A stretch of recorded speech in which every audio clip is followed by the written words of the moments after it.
রাকিবুল ইসলাম, এর কাজ হলো ইউটিউবে কিছু ভিউ কামানো, ফেসবুকে কিছু ভিউ কামানো, বিভিন্ন আলেম ওলামাদেরকে কল করে রেকর্ড করে এটা ইন্টারনেটে ছাড়ে। দেখো বেদাতিরা আমার সাথে বাসে আসে না। প্রথম শুরু করেছে পাবলিকের ফোন কল রেকর্ড করে ছাড়া। একটা পাবলিক স্কুল কলেজের লোক তার সাথে কথা বলে, দেখো এক বেদাতিকে আজকে দিলাম কেমন চরম দোলাই, ঈদে মিলাদুন্নবী নিয়ে কথা বলছে। সে বলে কি কোরআন আর হাদিস এই দুইটার বাইরে আর কোনো কিছু থেকে দলিল দেওয়া যাবে না। আজকে কওমি দাবি করো, নিজের হানাফি দাবি করো, ইজমা কিয়াস ডিলিট করে দিয়েছো, বাদ দিয়ে ফেলেছো। আমার কওমি ভাইদেরকে বলবো, আজকে ঈদে মিলাদুন্নবীর সাথে দুশ্মনী করতে গিয়ে আপনারা ইজমা কিয়াস বাদ দিয়ে দিলেন। আহা, ঈমান এত সহজে বিক্রি করে দিলেন। আজকে সুন্নিদের বিরোধিতা করতে গিয়ে, ঈদে মিলাদুন্নবীর লোকদের পক্ষের লোকদের বিরোধিতা করতে গিয়ে আজকাল মাযহাব আর ইজমাই আপনারা অস্বীকার করলেন। এই লোকটার একটু থামান, না হলে আমরা জোর করে ধরে কিন্তু পাপ না পাগলা গারতে ঢুকাই দিতে বাধ্য হব।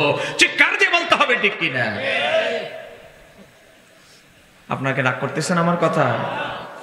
এই বেচারা বিভিন্ন লোকের কল দেয়, কিন্তু আমি আর আমার একটা দুঃখ, এই বেচারা একদিন আমারে কল দিল না।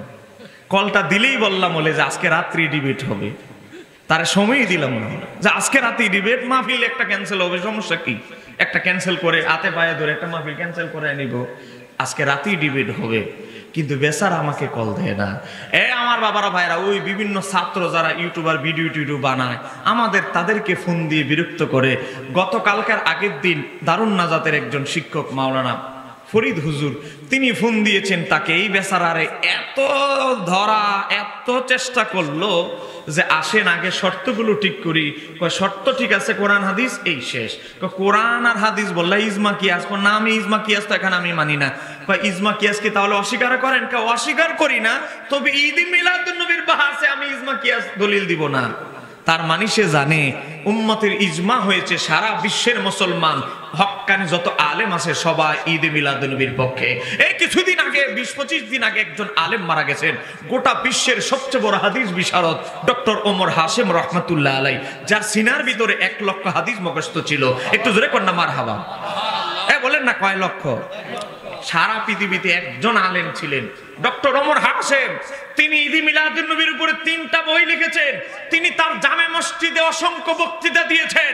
আমি মুফতি শহীদুল্লাহ বাহাদুর বলছি না, ইউটিউবে সার্চ দেন।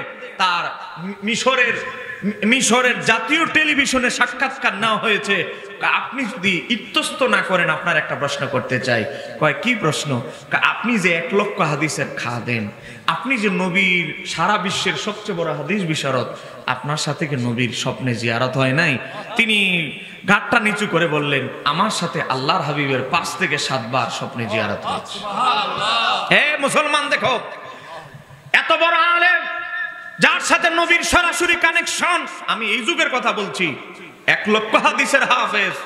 আজকে কি উম্মুল কোরা, কিসের মদিনা বিশ্ববিদ্যালয়? মদিনা বিশ্ববিদ্যালয়ে আজকে যারা অধ্যাপনা শিক্ষকতা করতেছে, এরা সবাই ওনার তত্ত্বাবধানে মিশর আজারে পরে এখন গিয়ে সেই বিশ্ববিদ্যালয়ের ডক্টরেট করেছে, অধ্যাপক হয়েছে, শিক্ষক হয়েছে। ওনার ছাত্র অথবা ওনার নাতি ছাত্র সে আল্লামা ডক্টর ওমর হাশেম রহমতুল্লাহ আলাই। তিনি যদি ঈদে মিলাদুন্নবীর উপরে 3টা বই লিখতে পারেন, অসংখ্য লেকচার, ওনার খুতবার আলোচনা ঈদে মিলাদুন্নবীর পক্ষে আছে। তিনি হক বুঝলেন না কোনটা হক আর কোনটা বেদাত। আমাদের এই যুগের হুজুররা ওনার ছাত্র হওয়ার যোগ্যতা অর্জন করতে পারে নাই, এখনো ছাত্র হওয়ার যোগ্যতা তাদের নাই। তারা আজকে বলে ঈদে মিলাদুন্নবী বেদাত। খালি কলস বাজে বিষ। বলেন খালি কলসি বাজে বিষ আমাদের গ্রাম অঞ্চলের একটা কথা। এক কথা বলেন না কেন? আছে না নাই? এক পাতা পড়েছে, ফরের পাতাটা আর পড়ে না। ওই আগের যুগে 20-25 বছর আগে এমন একটা সময় ছিল গ্রাম অঞ্চলে সহজে ডাক্তার পাওয়া যেত না। বই পড়ে পড়ে অনেকে ট্রিটমেন্ট করত, হাতুড়ে ডাক্তার। এক বেচারার কাছে এক রুগী আসছে, বই পড়ে বলতেছে আপনার মাকে এত বড় ইঞ্জেকশন দিয়ে এতটুকু ওষুধ পোস্ট করতে হবে। বেচারা বলে এত বড় ইঞ্জেকশন দিয়ে আমার মাকে ইঞ্জেকশন দিলে তো আমার মা মারা যাবে। না, বইয়ে তো ইহাই লেখা আছে। কয় কি বলেন? শিক্ষিত এক ছেলে গ্রামের, সে বলে দেখি তো আপনার বইটা। বইয়ের পাতা উল্টায় দেখে পরের পাতায় লেখা আছে তবে রুগী যদি গরু হয়। বলেন এই বড় ইঞ্জেকশন দিয়ে এত ওষুধ পুষ্ট করতে হবে, রোগী কি হলে? গরু হলে। এর পরের পাতা পরে নাই, আগের পাতা পরে এই রোগের জন্য এই ওষুধ। এখন আমাদের কিছু ভাইরা নিজেদের হুজুরদের কিতাবই ভালো করে পড়ে নাই, এ কথা বলে না কেন? ঠিক কি না? আমার বাবারা ভাইয়েরা, আজকে চতুর্দিকে আমাদের দেশ নিয়ে ষড়যন্ত্র হচ্ছে। আজকে ইসকন আগেও তারা ষড়যন্ত্র করেছে, এখনো ষড়যন্ত্র করার চেষ্টায় তারা লিপ্ত, এ কথা বলে না কেন? ঠিক কি না?